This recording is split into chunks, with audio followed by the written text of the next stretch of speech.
Hello and welcome back to our channel. So today in this video we are going to discuss about how to get marketplace on Facebook.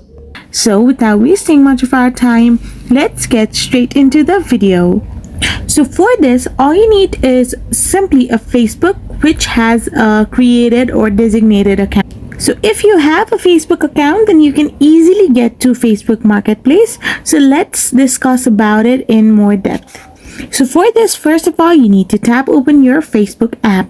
So once you tap it open, you will end up in this kind of interface. So once you're here, you need to simply tap on the house-like icon.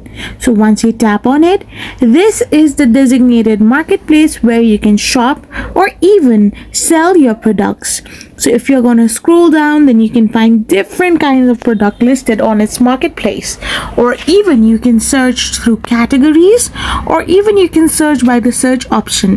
Whatever you want to buy, you can get here in the Facebook Marketplace. So if you're going to type something on the search bar, you're going to get that product easily.